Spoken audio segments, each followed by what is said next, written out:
Assalamualaikum warahmatullahi wabarakatuh. Anak-anakku tersayang, bagaimana kabarnya? Semoga kalian tetap sehat dan dalam lindungan Allah Subhanahu wa taala. Nah, sekarang kita mulai kembali pertemuan kita ketiga tentang materi hukum perdata. Silakan saudara buka buku saudara halaman 11 bab 2 tentang sejarah hukum perdata dari saat kelahirannya sampai dan berlakunya di Indonesia, yaitu keberlakuannya hukum perdata dari awal lahirnya sampai dengan saat ini. Nah, hukum privat atau hukum perdata di Indonesia, karena kita tahu bahwa bangsa Indonesia ini adalah sejarahnya kita itu telah dijajah oleh Belanda selama 350 tahun. Nah, karena lamanya kita dijajah, maka hukum-hukum yang berlaku itu kebanyakan adalah hukum-hukum yang berasal dari Eropa Barat, khususnya yaitu dari Belanda.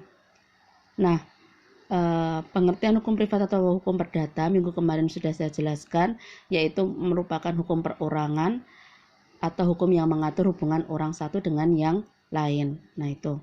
Nah, hukum privat atau hukum perdata di Eropa Barat biasanya dibagi dalam hukum perdata dan hukum dagang.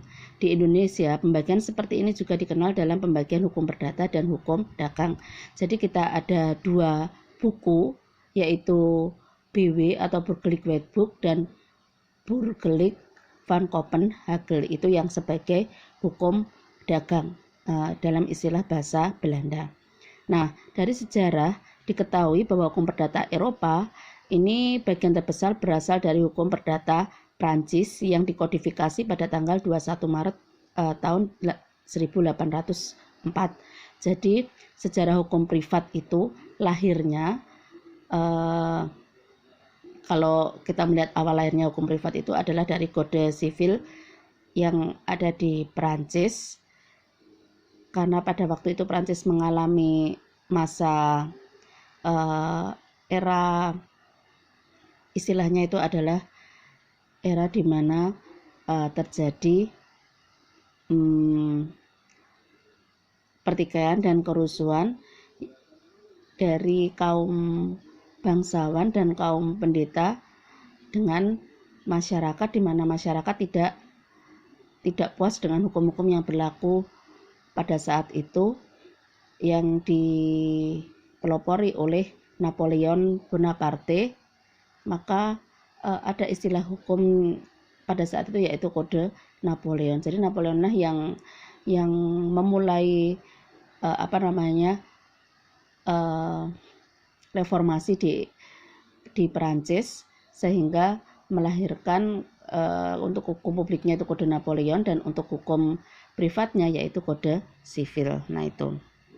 Nah, sebelum kodifikasi tersebut di negara Prancis tidak ada kesatuan hukum atau Eenheid van Recht, sehingga setelah adanya masa reformasi di Prancis inilah lahirlah hukum-hukum yang dikodifikasi. Apa itu kodifikasi?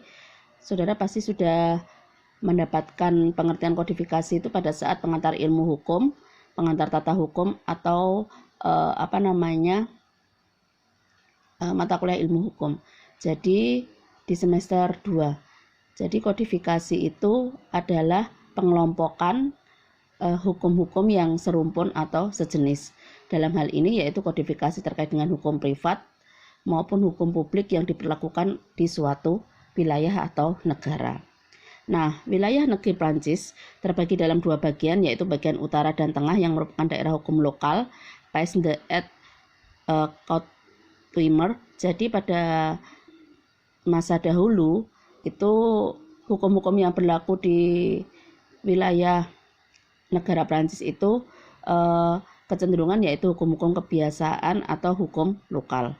Dan bagian selatan yang merupakan daerah hukum Romawi, Pays de droit écrit, ini berarti penerapan hukum Romawi yang masih diterapkan di Prancis, karena pada masa itu Prancis itu pernah juga menjadi jajahan dari negara Romawi.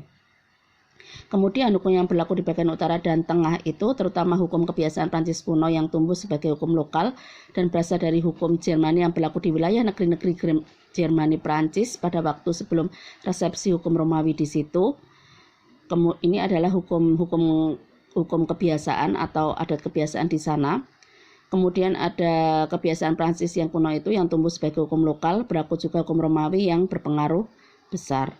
Jadi disinilah akhirnya muncul pengkodifikasian di era reformasi Prancis supaya masyarakat dan mereka kaum bangsawan atau pemerintah atau penguasa bisa bersatu dan memiliki hukum yang jelas dan yang tertulis. Itu adalah maksud dan tujuannya.